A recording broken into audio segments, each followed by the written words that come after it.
Hey everybody, today we're going to talk about assessing the posterior capsule of the shoulder. Assessing the posterior capsule is actually a little tricky and probably not as straightforward as most people think. And if you don't do it correctly, I think you can get a false negative or a false positive, I guess, if you do it incorrectly. But you'll get a false result essentially if you're not specific with the mechanics of this particular assessment. So unfortunately, I think some of the classic textbooks don't really have this illustrated very well. So I think a lot of people just generally don't do it as well as I'd like to see. So a lot of times we've talked about how the posterior capsule can get tight in people, especially in overhead athletes like baseball players. And I must say that I'm starting to see this less and less, or I think I'm just assessing the shoulders better, to be honest with you. I don't see a lot of people that I think have a posterior capsule that is an issue to me in the baseball population.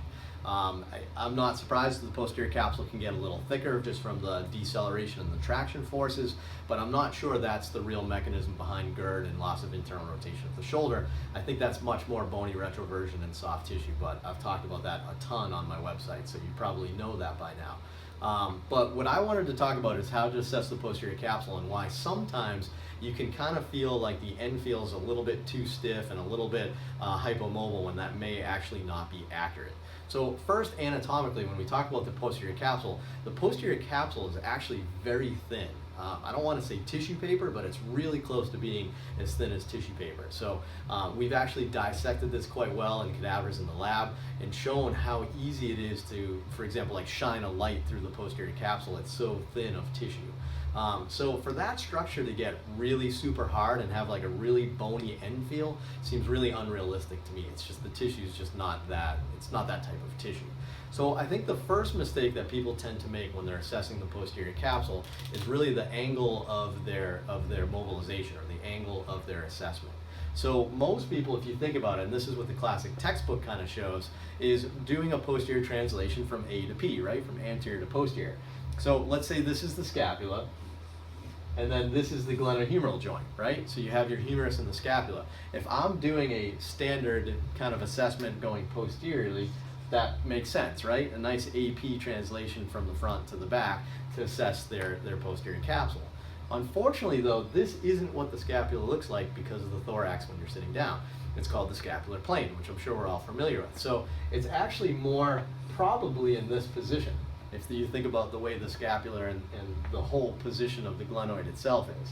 So when you're doing a posterior play here, if you go straight plane posterior, you're going to actually butt down into the rim of the glenoid. And that's where you can get your hard end field or your bony kind of firm end field, and you can think you can get a false tightness in there. You should actually be doing your play a little bit more posterior laterally.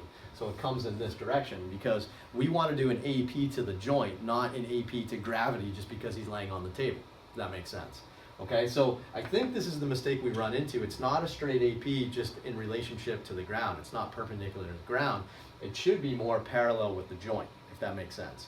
So that's how I want you to think of it, is not straight plane AP posterior, but I want it to be more posterior lateral, okay? So let's look at that on somebody just to kind of show as an example.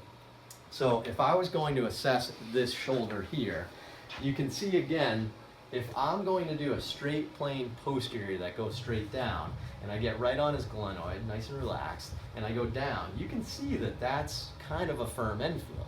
And he's kind of knocking a little bit, right? It's not getting that much posterior translation. So you can say, okay, maybe that's a little tight, it has a firm end feel.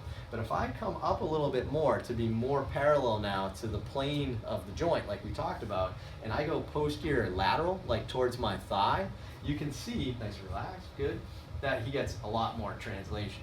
So you can see that he actually starts kind of coming in and out of the joint a little bit. So again, just to do that translation, you can see how much more movement I'm getting versus if I was just going straight down. This is clunk, clunk, clunk. This is a nice glide, relax. This is a nice glide that goes out posterior lateral, if that makes sense. So be careful, don't go straight down into the table with an AP, go posterior lateral, and I think you'll get a much better assessment of the posterior capsule.